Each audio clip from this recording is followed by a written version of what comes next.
Hello बच्चों, welcome to my channel Aman classes. आज हम इस वीडियो में बात करेंगे बोहर एटॉमिक मॉडल। ये बेटा लेक्चर नंबर 2 होने वाला है। वैसे तो ये वीडियो काफ़ी बड़ी हो जाएगी, मैंने इसीलिए इसी वीडियो को थोड़ा शॉर्ट कर दिया आपके लिए, ताकि इसको डिवाइड कर दिया है कई लेक्चर्स में। तो इस वीडियो के बाद दूसरी वीडियो भी जरूर देखिएगा, वो आपके लिए जरूरी है। चलिए अब हम बात करते हैं बोहर एटॉमिक मॉडल के बारे में। एज यू नो, सबसे पहले बोहर एटॉमिक मॉडल में जो सबसे पहले इनका पॉइंट है वो पॉइंट ये है कि रदरफोर्ड ने क्या बताया था, एक न्यूक्लियस बताया था, न्यूक्लियस के चारों तरफ इलेक्ट्रॉन बता दिए थे। उन्होंने क्या बताया था कि जो इलेक्ट्रॉन है अपनी एनर्जी को लॉस करते हैं और वो जिसके कारण स्टेबल नहीं है। तो बोहर जी ने सबसे पहले उनकी बात क्या एक्सेप्ट करी वो हम देखते हैं। सबसे पहले तो बोहर जी ने रदरफोर्ड की बात एक्सेप्ट की। बेटा साथ साथ नोटबुक पेन निकाल लेना। बोहर जी ने Rutherford model of an atom, जो बेटा रदरफोर्ड जी ने मॉडल दिया था एक एटम के ऊपर, उसकी एक बात तो इन्होंने एक्सेप्ट की। क्या की एक्सेप्ट? वो बात ये थी बेटा, जो एटम में an atom,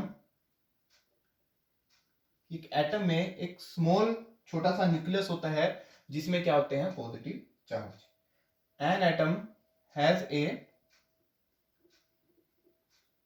small positive charge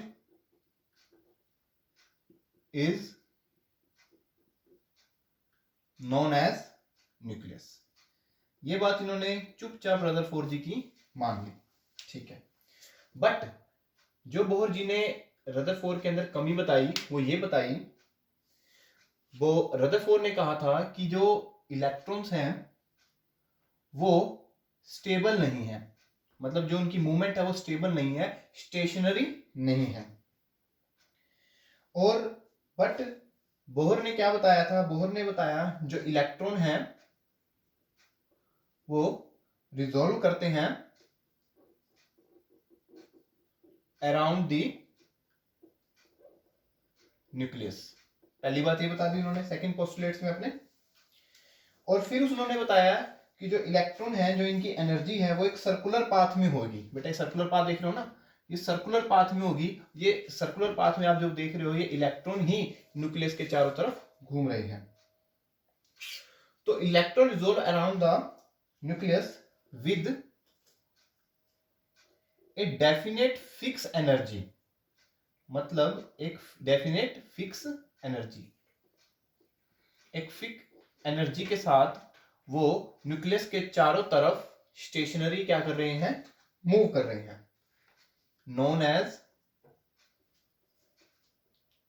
stationery state. Stationary state. बेटा साथ साथ नोटबुक पेन में ये अब जो मेरे नोट्स हैं इनको नोट डाउन करते रहना, मोस्ट इंपॉर्टेंट है। तो सेकंड पोस्टुलेट भी बेटा आपको पता लग गया कि कैसे न्यूक्लियस के चारों तरफ बोहर जी ने बताया कि जो इलेक्ट्रॉन है वो स्टेशनरी स्टेट में क्या कर रहे हैं, मूव कर रहे हैं। थर्ड पोस्टुलेट में उन्होंने बताया जो इलेक्ट्रॉन की एंगुलर मोमेंटम है, मतलब जो इलेक्ट्रॉन बेटा ये देखो सर्कुलरली घूम रहे हैं। बेटा जब अगर ये सर्कुलरली घूम रहे हैं तो इसका कुछ ना कुछ एंगुलर मोमेंटम होगा। तो बेटा जो इसका एंगुलर मोमेंटम होगा वो इक्वल होगा integral multiple of n pi by 2 पाई के। क्या हुआ? जो एंगुलर मोमेंटम होगा जिसकी वैल्यू होती है बेटा mvr इज इक्वल टू किसके इक्वल होगा, integral multiple of this value.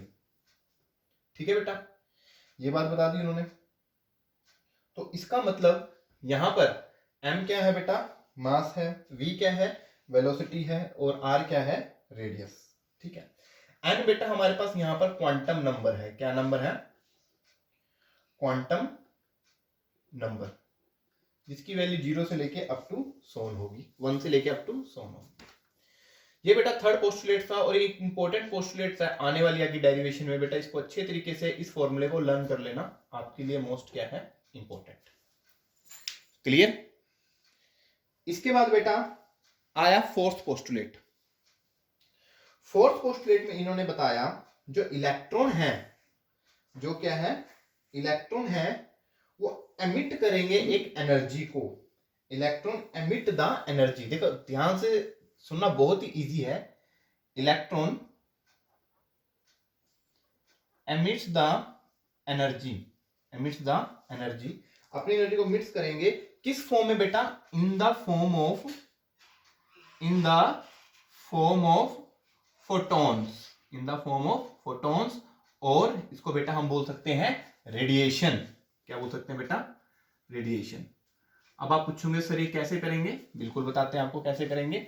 बेटा जो इलेक्ट्रॉन सबसे पहली बात है जो इमिट करेगा एनर्जी को, जिसको हमने फोटोन कहा है, वो कैसे करेगा, जो इलेक्ट्रॉन है वो हाइयर से लोअर में जंप करेगा। क्या करेगा, हाइयर से लोअर में जंप करेगा, जिसके वजह से वो एक रेडिएशन पैदा करेगा, जिसको हमने बोल दिया है फोटोन। इसका मतलब जो बेटा इलेक्ट्रॉन की हाइयर एनर्जी होगी, जिसको मैंने E2 बोल लिया है, और जो इलेक्ट्रॉन की लोअर एनर्जी होगी, जिसको मैंने क्या बोल लिया है, E1, जो किसके इक्वल होगा, मेरे रेडिएशन और फोटॉन्स के। क्लियर हो बेटे फॉर्मूला। ये फॉर्मूला भी काफी इंपॉर्टेंट होने वाला है आने वाले आगे न्यूमेरिकल्स के थ्रू। अब बेटा जल्दी से इस वीडियो को पॉज करके अगर आपने नोट्स नहीं उतारे तो इसको जल्दी से उतार लो। और ये 4 पोस्टुलेट बेटा बहुत ज्यादा इंपॉर्टेंट है, और जल्दी से मेरे इस चैनल को भी शेयर करो। अब आगे करते हैं वीडियो को कंटिन्यू में। अब बेटा हम निकालेंगे कि जो इलेक्ट्रॉन है न्यूक्लियस के चारों तरफ घूम रहे हैं, उनका क्या रेडियस होगा। बेटा सर्कुलर पाथ में है तो इसका कुछ ना कुछ क्या होगा, रेडियस। अब हम बात करेंगे, फाइंड आउट करेंगे इनके रेडियस की तरफ। चलिए नेक्स्ट टॉपिक हम करते हैं रेडियस ऑफ इलेक्ट्रॉन ऑर्बिट। जल्दी से बेटा आप इसको पॉज करके नोट डाउन कर लो। चलिए बेटा, चलिए बेटा अब हम करेंगे रेडियस ऑफ इलेक्ट्रॉन ऑर्बिट के बारे में जानते हैं। तो रेडियस ऑफ इलेक्ट्रॉन क्या हुआ, मैंने जैसे कि अभी आपको बताया कि बेटा रेडियस ऑफ इलेक्ट्रॉन, न्यूक्लियस के चारों तरफ इलेक्ट्रॉन क्या कर रहे हैं, चक्कर लगा रहे हैं। तो इसका बेटा क्या रेडियस होगा, ये हम फाइंड आउट करने वाले हैं। बेटा अक्सर जो बायोलॉजिकल के स्टूडेंट होते हैं उन्हें डेरिवेशन में प्रॉब्लम होती है, इक्वेशन में प्रॉब्लम होती है, कोई बात नहीं, बिल्कुल इजी वे से करवाएंगे, आसान कर देंगे, बिल्कुल फिजिक्स को ध्यान से दो। According to second postulate of Bohr's model. बेटा सेकंड पोस्टुलेट, अब तक आपने पोस्टुलेट लर्न कर लिए होंगे, नहीं करे तो बेटा कोई बात नहीं, वीडियो के कंटिन्यू होते ही आपको लर्न करवा देंगे हम। सेकंड पोस्टुलेट ने क्या बताया भाई, उन्होंने बताया जो इलेक्ट्रॉन है वो न्यूक्लियस के चारों तरफ चक्कर लगा रहे हैं। तो चक्कर लगा रहे हैं बेटा, इनके बीच में कौन सी फोर्स लग रही होगी, सेंट्रीपिटल फोर्स। कौन सी फोर्स लग रही होगी, सेंट्रीपिटल फोर्स, जो कि किसके इक्वल होगी बेटा, इलेक्ट्रोस्टैटिक फोर्स की। पढ़िए ना बेटा आपने, किसके इक्वल होगी, इलेक्ट्रोस्टैटिक फोर्स के। क्लियर। तो बेटे हमें यहां से क्या निकालनी है, रेडियस। क्या निकालनी है, रेडियस। बिल्कुल कैलकुलेशन का पार्ट है, चलिए देखते हैं हम यहाँ पर। First of all mv square by में r। इस इक्वेशन में k की वैल्यू बेटा आपने पढ़ी थी कूलम्स लॉ में फर्स्ट यूनिट के अंदर, अगर नहीं पढ़ी तो मेरी वीडियो में जाके जरूर देख लेना, आपको मिल जाएगा कूलम्स लॉ यूनिट फर्स्ट की वैल्यू मैंने यहाँ पर पुट कर दी r स्क्वायर। अब इसके बाद मैंने चार्ज की वैल्यू पुट कर दी बेटा, एक तो मैंने मान लिया इलेक्ट्रॉन, दूसरे को मैंने जेड इलेक्ट्रॉन मान लिया। स्टेप बाय स्टेप बता रहे हैं, बिल्कुल इजी वे से आप पहले देखना, फिर पॉज करके इसको नोटबुक पर उतारना। फर्स्ट को मैंने चार्ज को इलेक्ट्रॉन मान लिया, सेकंड क्या मान लिया, जेड ई बाय में आर स्क्वायर।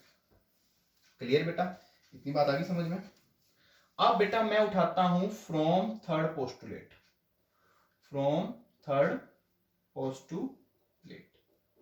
बेटा थर्ड पोस्टुलेट हमारा क्या कहता है कि जो एंगुलर मोमेंटम होगा वो इक्वल होगा integral multiple of n h by में 2 पाई। क्या बेटा बोलता है, m v r equal to n h by में 2 पाई। क्लियर बेटा। यहां से मैं वेलोसिटी निकाल दूंगा, v is equal to n h 2 pi. तो बेटा जो m और r होगा वो नीचे चला जाएगा डिनोमिनेटर में, इंटू m और r। क्लियर होगी बेटा। इसको मैंने मान लिया इक्वेशन नंबर फर्स्ट और इस वैल्यू को मैंने मान लिया इक्वेशन नंबर सेकंड।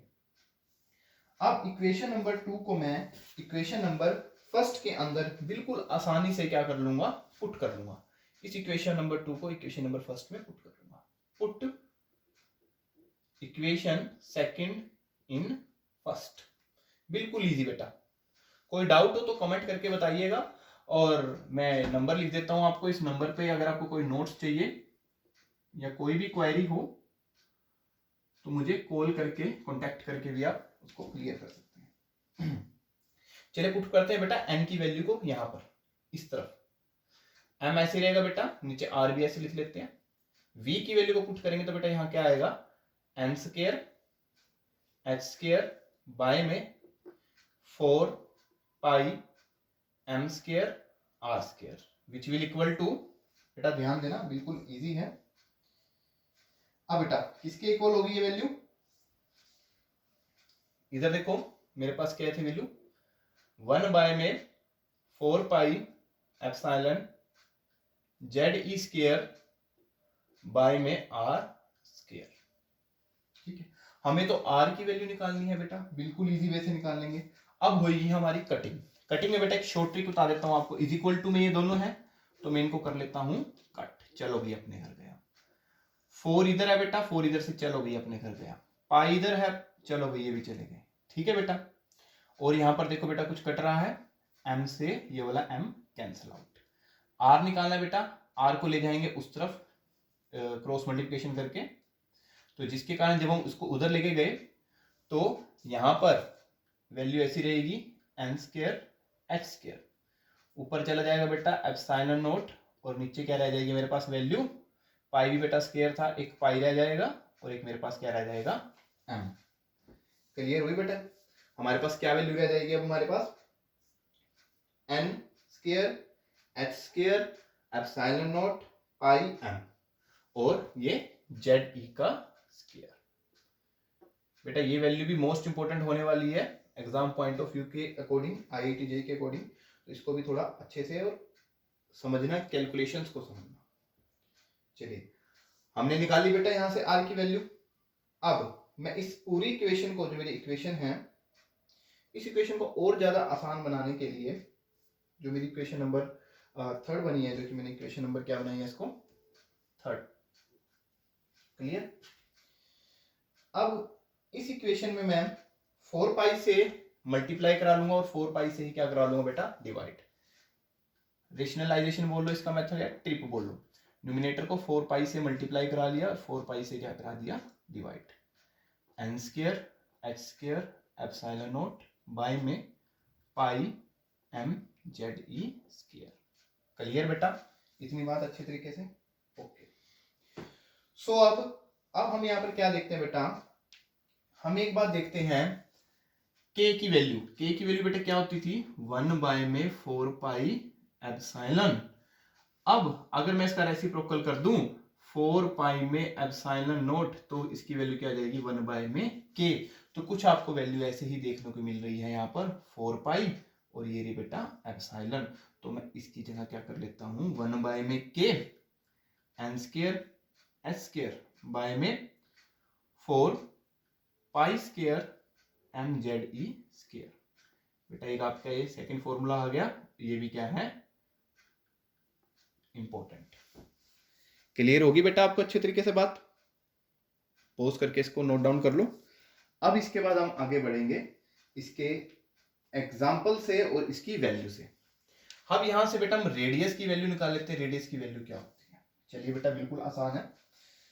सबसे पहले यू नो वेरी वेल, हमारे पास जो h है जिसको हम प्लैंक कांस्टेंट बोल देते हैं, इसकी वैल्यू बेटा क्या होती है, 6.626। मैं लिख लेता हूं बेटा साथ साथ यहाँ पर, n स्क्वायर को ऐसे लिखा, h की वैल्यू होती है बेटा 6.626 इंटू 10 की पावर -31, 10 की पावर -31। तो बेटा इसके ऊपर स्क्वायर है तो इस वैल्यू के ऊपर भी क्या आ जाएगा, स्क्वायर, डिवाइड में k। k की value you know very well, 9 into 10 की पावर 9। क्लियर बेटा? 4 को एज इट इज रखेंगे, 4 इंटू पाई की वैल्यू कितनी होती है बेटा? 3.14 का होल स्क्वायर। सो इसके बाद बेटा मास ऑफ इलेक्ट्रॉन कितना होता है? इंटू 9.1 10 की पावर -32, 10 की पावर -32। ठीक है बेटा? अब जेड एज इट इज रखेंगे, मल्टीप्लाई जेड। इलेक्ट्रॉन की वैल्यू क्या होती है बेटा? इंटू 1.6 इंटू 10 की पावर -19। तो बेटा यहां से आपको वैल्यू भी हो जाएंगी, यहां से हम एक रेडियस ऑफ ऑर्बिट निकाल लेंगे वैल्यू के अकॉर्डिंग। चलिए इतनी बात आपको आ गई समझ में? पॉज करके इसको अच्छे तरीके से नोट डाउन कर लो। ठीक है। सो अब इसके बाद यहां पर हम आर की वैल्यू निकाल लेंगे बेटा, ध्यान दो, और उसके एग्जांपल्स करेंगे।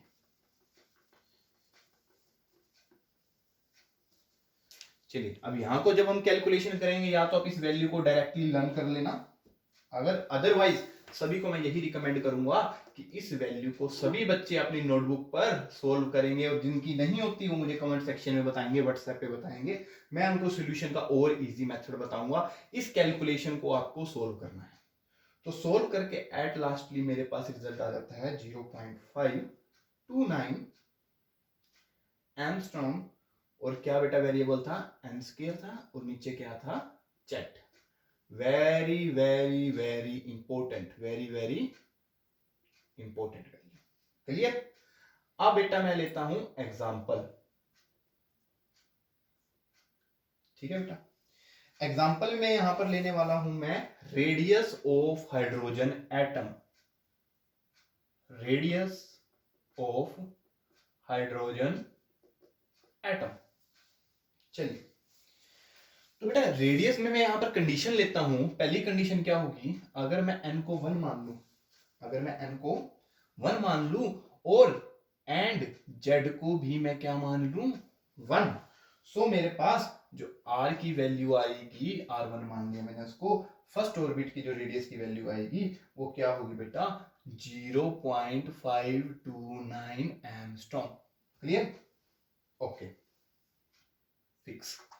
सो सेकंड केस में अगर मैं n की वैल्यू 2 मान लूं एंड z की वैल्यू मान लूं 1। अब आप कहोगे सर क्या 1 2 ले रहे हो n की वैल्यू? तो थोड़ा इधर आ जाओ बेटा, ये देखो ऑर्बिट दिख रहा है आपको, इलेक्ट्रॉन में यहाँ पर 1 था और यहाँ पर क्या था? 2 था हाइड्रोजन के अंदर, तो यहाँ पर n ले लिया और यहाँ पर मैंने क्या ले लिया? 2। ठीक है बेटा? तो इस केस में अगर n की वैल्यू 2 होगी तो मेरे पास R2 की वैल्यू चेंज हो जाएगी। क्या होगी बेटा? 0.529 मल्टीप्लाई एन कितना था मेरे पास? 2 का स्क्वायर, और जेड कितना हो गया? 1। तो बेटा जब अगर आप इसको सोल्व करोगे तो मेरे पास वैल्यू क्या आएगी? R2 is equal to 2.116 angstrom.